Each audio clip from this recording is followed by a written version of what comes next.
My dear friends, welcome to Rajashekar classes on applied data science with Python. This is lecture number 304. In this lecture, we will try to understand what is oversampling. Before understanding this particular lecture, I request you to go through my previous lecture, that is lecture number 303. In that lecture, what we were saying, we were throwing away the data. We were throwing away the data.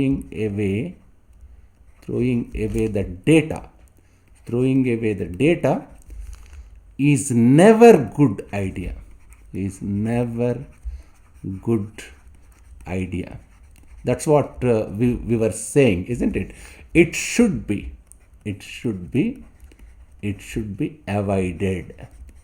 It should be avoided. In order to overcome this drawback, there is a strategy called oversampling. What is this oversampling? We will try to understand. In oversampling, what we do is, let me say like this.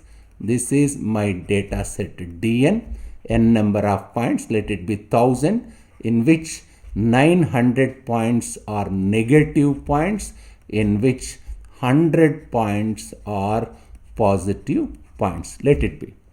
In the context or in the case of oversampling, what am I doing here? I am doing oversampling. What we have to do here? Just let me construct a set dn dash with 900 negative points, 900 negative points, 900 negative points, and 900 positive points, 900 positive points. Observe dn and dn dash. If you carefully observe these two sets, dn and dn dash, I will create 900 positive points. The fun here is I have only 100 positive points. How do I create 900 positive points? That's important. What I have to do here, I will repeat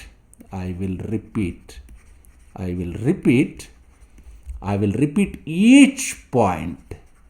I will repeat each point 9 times. Isn't it? So that I can form 900 positive points from these 100 positive points. I will simply repeat my points 9 times. That's called oversampling. If you repeat your points again and again, you will get 900 points. Now your data set has become, dn dash has become 9 with 900 negative points and 900 positive points. This data set has become very balanced data set. I can say it is very balanced data set, isn't it? Very balanced data set. Now you can train the model. You can train the model on dn dash. Oversampling really, what is the geometric meaning of oversampling? Oversampling means, I can say geometrically, oversampling means placing more points, placing more points from the minority class.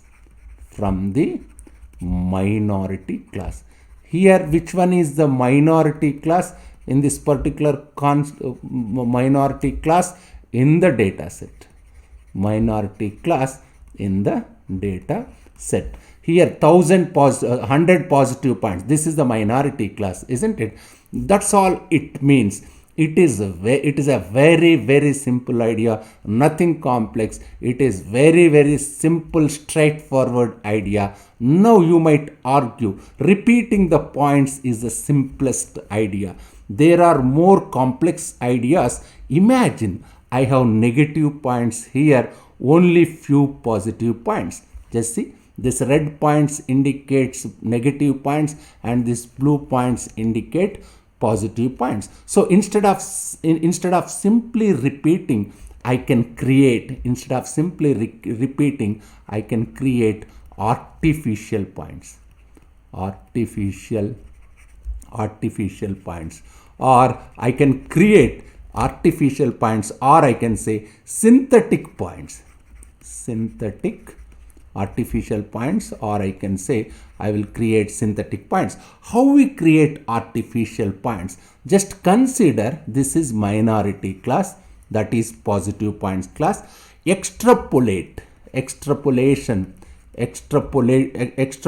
points. I must extrapolate points where I am creating by using a technique known as extrapolating. I can create an artificial points or synthetic points. Instead of just repeating the points on top of themselves, I am creating artificial or synthetic points by using extrapolation technique. In data science theory, there are many methods to create these artificial points. This lecture may not permit me to discuss those extrapolation techniques, but certainly you can create the synthetic points or artificial points by using different data science methods. There is one more variation of oversampling. Oversampling is a good idea because we are not losing any data. That's important. In the context of oversampling, we are not losing any data.